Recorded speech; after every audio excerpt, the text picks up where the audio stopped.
Today, we are spectating a professional Star-Lord player, Rymazing, who currently plays for the Sentinels and makes Star-Lord look easy in the highest level of lobbies. If you want your own VODs reviewed, check out the link in the description that will take you to the academy I coach with. But now, let's discuss Rymazing's gameplay and get right into learning. So something I think that's really interesting about watching the Sentinels roster is they're always playing something different in scrims.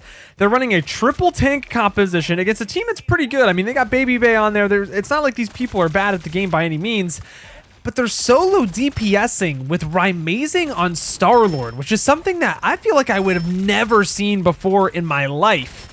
They don't even have the team up either, but what doesn't really surprise me right now is, I mean, all Rymazing is doing is he's holding this pressure position on the high ground here. He's just going to keep farming the tanks. He's going to keep getting his ultimate as fast as possible, and look at what he's doing. He's not really doing too much. He doesn't need to. He's got 3 tanks that are going to hold the front line for him. All he's trying to do is just get his ult as fast as possible, and what I'm assuming is going to happen here is then he's going to roll into the enemy team with a mag bubble and pressure out all of these DPS so they cannot continue to go in. A Groot ult comes out from the other squad. Korova finds a pick onto Moon Knight, but what's really interesting here is watch how, Rymazing, watch how Rymazing isn't really doing anything that's mechanically like so crazy to see right here. And I think that's something a lot of DPS players really struggle with, is they feel like they have to do these crazy plays and always hit these crazy tracks all the time. But all that he's doing right now is just farming his ult as fast as possible. He sees that the Storm is out of position away from the Invisible Woman ult and just immediately deletes her. And what does he do right after he gets his ultimate? He's already rolling into the enemy's backline, splitting the team in half, and 20% already, 23% already to his ultimate. Nothing that he's done has been crazy mechanical yet. He's a great mechanical player by all means, but like, he doesn't overcomplicate it, and he doesn't put himself in harm's way to the point where he's going to die. That was a little close just because of the Moon Knight, but I mean, all things considered, it's the same thing every time. He's just going to keep pressuring the Storm. The Storm can't take this high ground and force someone on the back line. He's going to shoot the Invis shield. He's just going to constantly be pressuring, but not DTMing. He's not doing too much, and that's really admirable.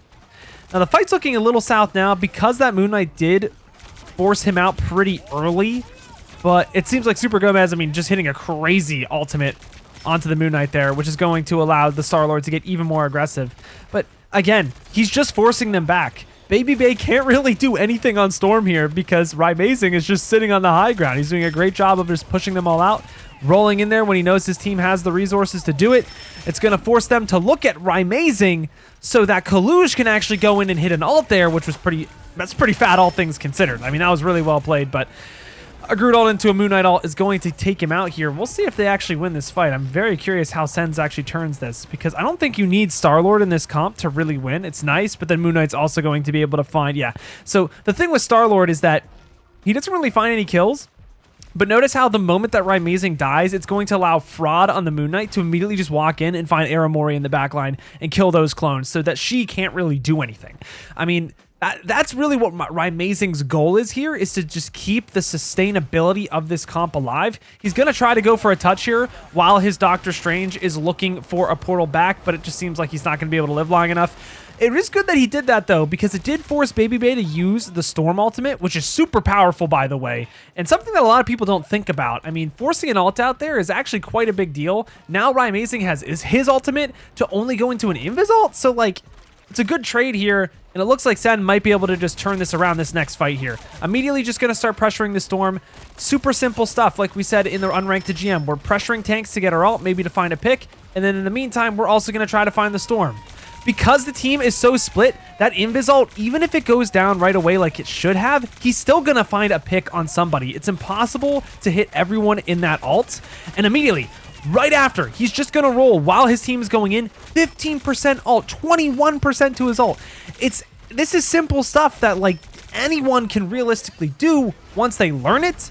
To the efficiency that Rymazing is doing it, though, is just absolutely nasty, by the way.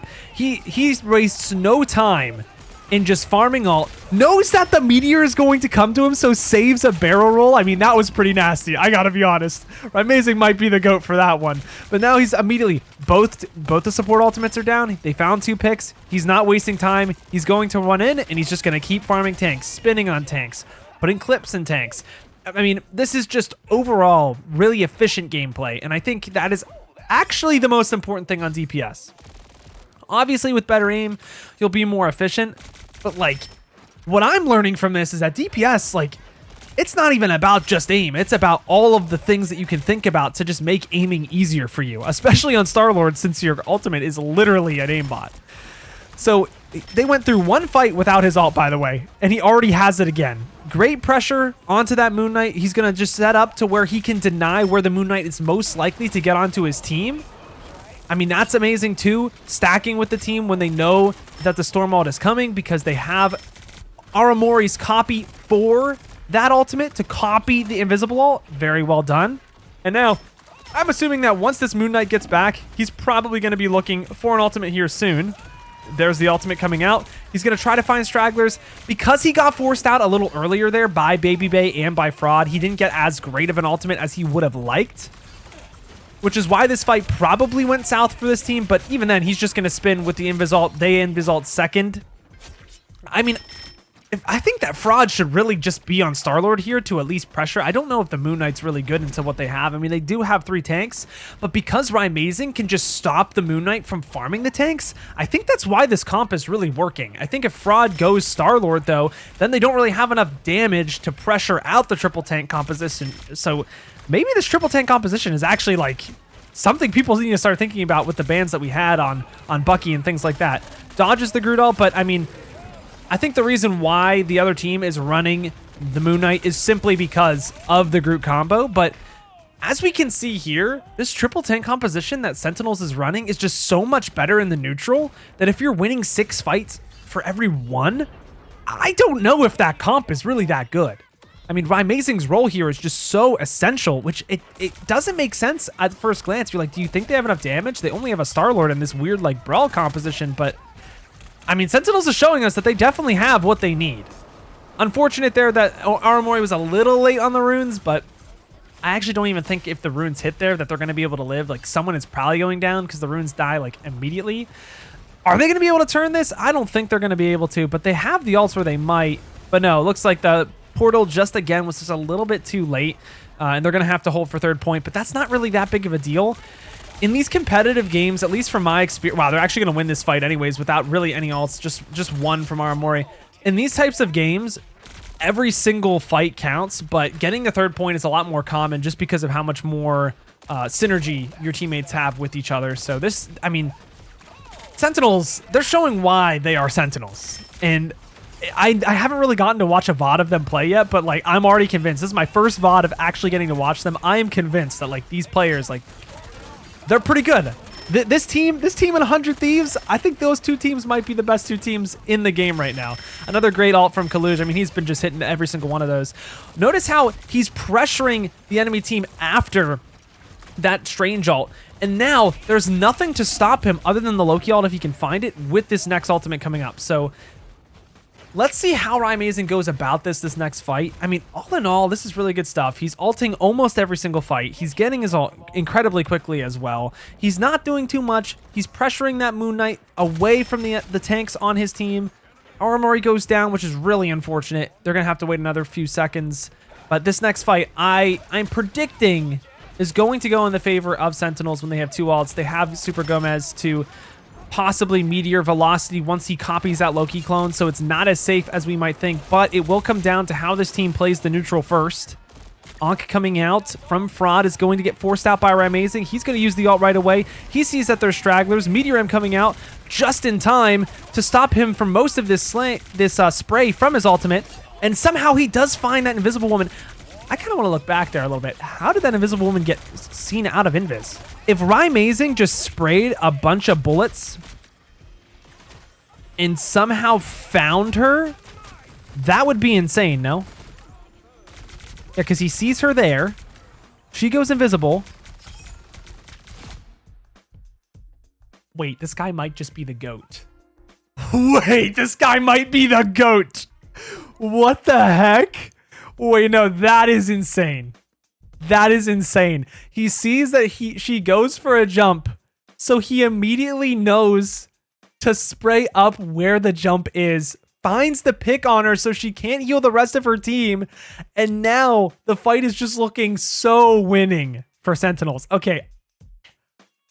Rymazing, touche, bro. That's pretty sweet, bro. I can't lie. That was clean. That was pretty clean. Bro just hit a clip. I can't lie. Wow. No, that was sweet. Like, I can't even lie, bro. That might be top 10 Marvel Rivals plays I've ever seen in my life. That is just good on your toes gaming. Like, that is good. That is good stuff right there. I mean, this dude, he's on his grind. He's been working hard. I mean, hats off to him. He deserves it. From Overwatch all the way to this, I mean, like, this dude, he's a different beast nowadays. But okay, I mean, this composition, it's so crazy to watch, man. Now the enemy team is starting to mirror with their own triple tank. They don't have a Strange, though. They're trying to go for the Storm, but I just think that Sentinels, they just have the better comp here. They're going to be able to force the Storm out. And then once that Storm is forced out and possibly even killed by Rymazing, I mean, they're just going to fall over by the sheer fact that there's 2 shields on the side of the Sentinels. There's so much more sustain. It's all going to come down to the thing on the red team to try to just brawl out really hard. That's what the enemy team is trying to do here. They're trying to just have one person sit on cart and try to force Sentinels into a brawl. But the problem is, Sentinels, they have so many tools to just keep elongating the fight to continue the spam. And then Rymazing finds Baby Bay. He dies as well, but at what cost? We have better spawns here. Once one person goes down when you're defending this close, it doesn't even matter if you kill one. The fight is just over. So now Rymazing's going to be back. They have numbers. Rymazing's, like I thought he was going to do, is just going to start spinning. He has his ultimate. That's going to be a crazy big Strange ult coming out from Kaluge. I mean, this fight was over about 20 seconds ago when he did find the pick on Baby Bay. It's fine if you're going to die. If you're going to get the bubble and you're going to be able to secure that pick on Baby Bay, the only DPS they have with better spawns, like, you're golden. Not only that, look at what Baby Bay's ult charge is now because he died so early in the fight. I mean, amazing play by Sentinels as a team there. Now we see that they don't have a thing anymore. They are now mirroring the Strange. They pretty much have the same exact comp, except now they have a Storm against the Starlord. I just think Starlord's a better trade here against the Storm. A big roll coming in from Rymazing is going to force out the lamp, and now he has nothing to worry about to stop this ult. This is just a free fight win. He was going to try to go for the invis there, but he just knew there's an easier kill right now. It's Loki. The invis will then just reveal herself after when she's the only support. Great target prio on that ult there. I mean, the big thing I'm seeing that he's doing better than I am is I'm not really that much of a DPS player. I'm definitely more of a support player, but I'm starting to realize DPS is so much more about having that patience, knowing when it's time to go in, knowing when you should really be looking to pressure for a kill, or if you should really just be pressuring the front line. And right now, he's just showing it is all about him farming ult as fast as possible in Marvel Rivals in this composition. 3 tanks. He's going to get it so fast. The faster he gets it, the better. He can then start forcing out these support ultimates. But even then, if he ever finds the moment where he can maybe poke for a support kill, he does go for it.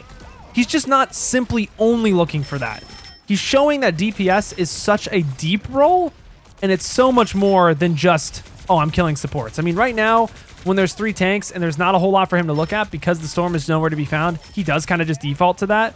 But I know the moment Baby Bay comes back on the Storm, he's going to be looking for something like this. So right now, he's probably going to roll. He's going to get his ultimate. I wouldn't be surprised if after this invis dies, he immediately looks for an ult here. I wouldn't be surprised if someone gets a pick. But if he can find another pick in neutral, he probably doesn't use it, which, I mean, this is just super well done.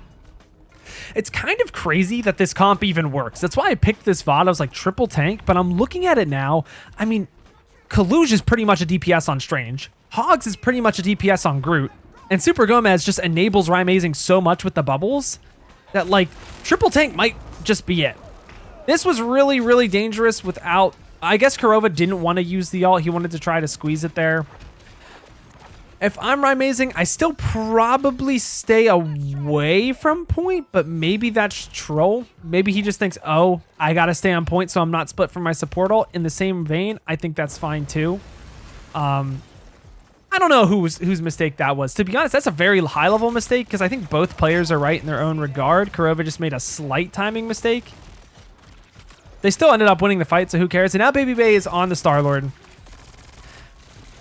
Guys, I'm gonna be so honest. This might be the new meta. I mean, I'm surprised they're not running the thing on as Hogs instead of Groot. I guess Groot is just so good for the pressure to cut off healing that it might just be a little bit better. Maybe if you ban like Magneto, he goes the thing instead, Super Gomez. Or maybe, I don't know. I think with different bans, this comp looks a little bit different, but this is definitely like the next level of Marvel Rivals gameplay. I mean, triple tank, it's looking really solid right now with just how much damage these tanks do. This is something I probably will never see in ranked, but again, he's just pressuring for all here. There's another invis ult. He's going to spin in the air so that he can't get hit by the Magneto. Very well done there, right next to him so he can't turn around. He's much safer that way. He's already 26 on ult. He doesn't really know who he wants to shoot right now, but like, it doesn't really matter who he shoots because all he's trying to do is get his ult as fast as possible. That fight looks lost. They invested in invis ult, so he just goes for a spin to get as much damage as possible before he ults. And look, he ulted that fight. He is already at 45%.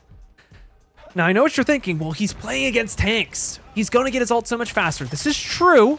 However, in ranked, if you spin like this, if you're constantly looking for ult when it's time for you to look for it, because, I mean, it's so hard for him to get kills when he's just going to get marked by Baby Bay. If you play like this, you can get your ult this fast. If you're always looking for spins in support ultimates like we were talking about, when you're just invincible, when you're always peppering tanks, when they already have their support ultimates. I mean, look, he gets a bubble here. He goes in. Invis ult comes out. Now we're looking at just Loki having ult on the enemy team. He knows that that copy already went down because the stones went out early, and now it's just a waiting game for Rymazing. He's just going to try to live, tries to split the team in half, doing a little bit of extra damage, gets the health pack just in time, barely lives against Baby Bay.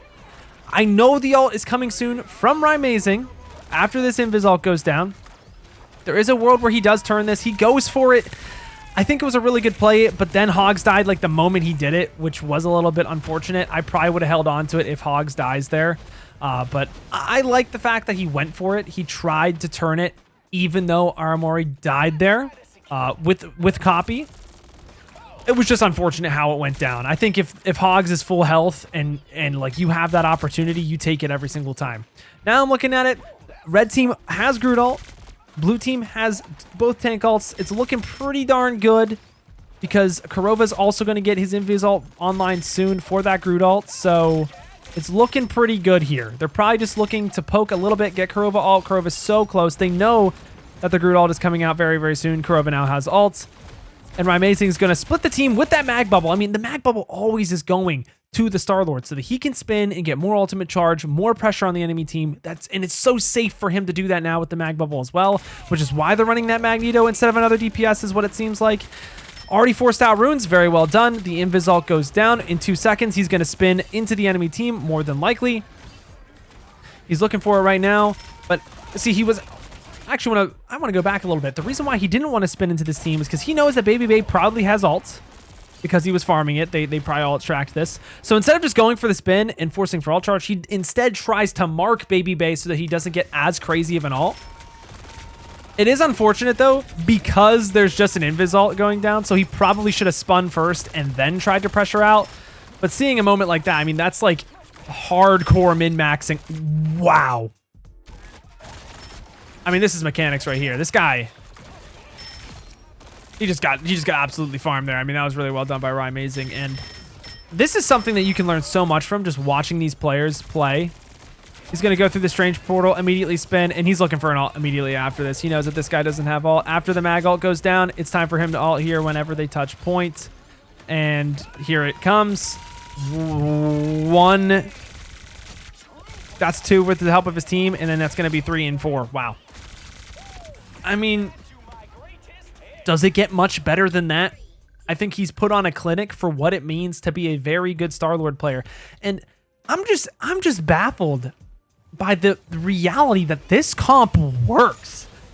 I would never, ever in my life in Overwatch have seen a Star-Lord composition or a Tracer composition with 3 tanks and 2 supports work. I don't think that's ever been a thing. I think in season 2 of Overwatch with the triple tank, it was like Ana Reaper Beyblade meta. It is absolutely crazy. This guy did 36,000 damage, boys. 36,000 damage in a pro scrim, going almost 50 kills with 8 deaths. That is extraordinary. That is absolutely insane. And he didn't do this just because he can aim better than you. Well, to be honest, he can probably aim better than me and anyone else that's probably watching this video. I mean, that's besides the point. The point here is he's constantly spinning. He's constantly getting his ultimate. I'm sure if you go back and you count how many ultimates this guy got, it was like in the 10 to 15 range this game. This dude knows how to farm. He knows how to put pressure on the enemy team, and he knows how to do so safely without putting himself in rough positions. On top of this, Wolverine is banned. They've protected the Star-Lord, so they know that Rymazing Star-Lord is winning them this game. They're so down with just running the Star-Lord because they know that he's just that guy. The Bucky banned so that the Star-Lord doesn't just get instantly clapped and Star-Lord comes up next. He's the next best pick, in my opinion. Hela gets banned, so there's nothing to stop Star-Lord aside from maybe a Namor. But the problem is they also just banned Luna Snow too, so there's nothing stopping Star-Lord in this game. You're running triple tank with a Star-Lord. I mean, these bans, it just sets him up so well. And hats off to the rest of the team. And Kurova got 76,000 heals. I'm looking at this. The reality is, when you ban Luna Snow and you ban the things that Star-Lord is really hard to play into, he becomes an absolute menace to play DPS. So if this was a reason for you guys to be convinced to play Star-Lord, by all means, watch the guide, watch the Unranked GM, watch Rymazing's stream that I will be putting in the description below. And thank you guys all so much for watching. Congratulations one more time to everyone that made the Sentinels roster. I mean, I've been playing against you guys for so long. I'm so happy to see you guys finally make a big break. I'll be rooting for you guys on 100 Thieves. But yeah, thank you guys all so much for watching. But until next time, I've got to peace out and pass out. I'll see you in the next one.